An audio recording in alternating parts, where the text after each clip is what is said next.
जय हिंद, जोहार झारखंड। मैं शमशाद आलम। डॉक्टर विकास दिव्यकीर्ति झारखंड के बारे में एक जो है कि बयान दिए थे और उस बयान को लेकर जयराम महतो जो है कि अपने सभा में उसी बयान को जो है कि लोगों को समझाए कि आखिर एक डॉक्टर विकास दिव्यकीर्ति जो यूपीएससी के बच्चा को पढ़ाते हैं और उनके पढ़ाए हुए कई बच्चा जो है कि आईएएस, आईपीएस, आईएफएस, आईआरएस जो है कि बने हुए हैं और खुद डॉक्टर विकास दिव्यकीर्ति महज 22 साल की उम्र में वो यूपीएससी का एग्जाम क्रैक किए थे और आईएएस बने थे।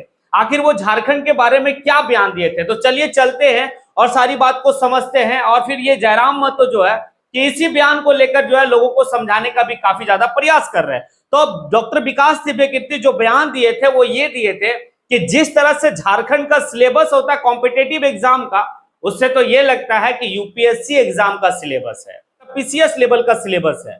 अब इस बात में जो है कि जयराम महतो लोगों को ये समझा रहे हैं कि एक पढ़ा लिखा व्यक्ति, एक विकास दिव्यकीर्ति, इतने बड़े टीचर, वर्ल्ड क्लास के टीचर, और अगर इस बात को कह रहे तो कहीं ना कहीं सच्चाई है।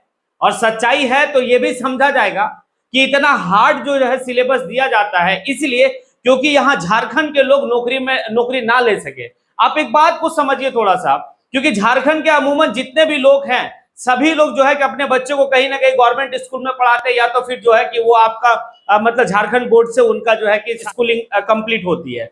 लेकिन अब एक बात बताइए कि आपका क्या कि यहाँ ओपन फॉर ऑल रहता है हर एग्जाम का। झारखंड में जितने भी एग्जाम है उस एग्जाम के लिए तो ओपन फॉर ऑल, पूरे इंडिया से जो भी व्यक्ति यहाँ फॉर्म भरे भैया नौकरी ले सकते हो, कोई दिक्कत है नहीं। तो आप वो बताइए कि जो बच्चे आने की दिल्ली से पढ़े हैं, जो बच्चे जो है कि उत्तर प्रदेश इलाहाबाद से पढ़े हैं, जो बच्चे साउथ इंडिया से पढ़े हैं, जो बच्चे आने की आपका बंगाल से पढ़े हैं, अब वो बच्चा जो है कि झारखंड में आके कॉम्पिटेटिव एग्जाम का फॉर्म भर रहा और वो उससे कंपटीशन हम झारखंडियों का है। अब उनका भाई पढ़ने का और उनका जो पढ़ाई का लेवल वो काफी ऊंचा है और हमारे झारखंड के लोगों की पढ़ाई के लेवल वो एतबार से नहीं है। और क्योंकि झारखंड के लोग एक तरफ जो है कि कहीं ना कहीं अपने घर परिवार को भी देखता है, दूसरी तरफ अपना जो है कि तैयारी भी करता है नौकरी के लिए। अब ऐसे कंडीशन में होगा वही कि भाई कि पूरे लोग जो है कि बाहर के लोग यहाँ पे इन करेंगे। पूरे इंडिया का अगर कोई ऐसा स्टेट है जहां बहुत ज्यादा यानी कि सीट का बेचा जाता है तो वो झारखंड है। इस बात को नकारा नहीं जा सकता और इसी बात को लेकर जयराम महतो जो है लोगों को समझा रहे हैं। और ये सारी बात कहीं ना कहीं है कि अगर आज सचिवालय की अगर आप बात करें तो 80% सचिवालय में जो लोग काम करने वाले वो बाहर वाले लोग हैं। तो आपका सिलेबस बनाएगा कौन? अगर यहाँ का जितने भी अंतरी मंत्री है वो पढ़े लिखे तो है नहीं, बहुत कम लोग जो है यानी कि 50% ऐसे विधायक हैं हमारे झारखंड में जो नन मैट्रिक हैं, ऐसे लोग हैं। तो भाई सारा जो है कि रूपरेखा तैयार करेंगे तो कहीं ना कहीं जो है कि बाहरी लोग करेंगे। अब बाहरी लोग जब रूपरेखा तैयार करेंगे, मसौदा बनाएंगे, प्रारूप बनाएंगे, सिलेबस बनाएंगे, तो उसमें वो ऐसा चीज को छोड़ देंगे कि भाई कि बाहर वाले लोगों का एंट्री आराम से हो सके और हम झारखंडी लोग जो है किसी तरह से चलते रहे। इसी बात को लेकर जयराम महतो लोगों को समझाने का बहुत हद तक प्रयास कर रहे हैं। क्या लगता है आपको कि जयराम महतो जो बात कहे विकास दिव्यकीर्ति सर का, क्या वो सही कहे है?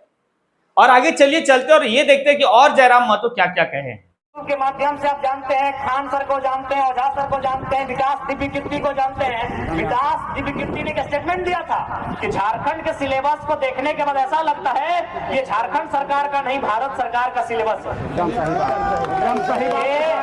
ठीक है, हम लोग अभी बच्चे हैं, हम लोग नौसिखिए हैं, लेकिन ये स्टेटमेंट इस भारत देश के एक सम्मानित व्यक्ति का है, डॉक्टर विकास दिव्यकीर्ति, जिन्होंने 23 साल की उम्र में आईएएस की परीक्षा को क्रैक किया था कि झारखंड का सिलेबस लगता है यूपीएससी का सिलेबस हो। क्यों सवाल उठता है, क्यों? ना झारखंड ही है जो चारागाह है जहां की सीटों को, जहां की नौकरियों को धड़ल्ले से बेचा जा सकता है।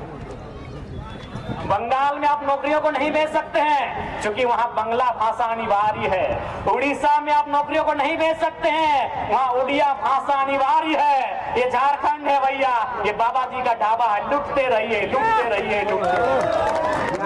छूट दिया गया है। ये झारखंड बाबा जी का ढाबा है। इसीलिए सिलेबस, चूंकि जो लोग परीक्षा में बैठ भी जाएंगे वो सिलेबस के अकॉर्डिंग परीक्षा को क्रैक नहीं कर पाए। क्यों? झारखंड के बच्चे तैयारी कैसे करते हैं? वो खेती बाड़ी भी करते हैं, माता पिता के कामों में हाथ भी बटाते हैं, परिवार का बोझ भी उठाते हैं और परीक्षा की तैयारी करते हैं। चलिए बीएड करने वाली गांव की बेटी की जानकारी लीजिए आप। क्योंकि बीएड करने के बाद वो शिक्षक बनती है, शिक्षिका बनती है। बीएड करने वाली किसी बहन जो गांव से करती है उसकी जानकारी लीजिए। वह सुबह उठ रही है, सास ससुर की सेवा करती है, अगर छोटा बच्चा है तो उसको नहाना धुलाना सारा काम करती है, पति को ऑफिस के लिए भेजती है, अगर कहीं काम करने के लिए ज्यादा टिफिन भर के देती है, उसके बाद वो बीएड कॉलेज जाती है। गांव की 90% बीएड करने वाली लड़कियों की कहानी है।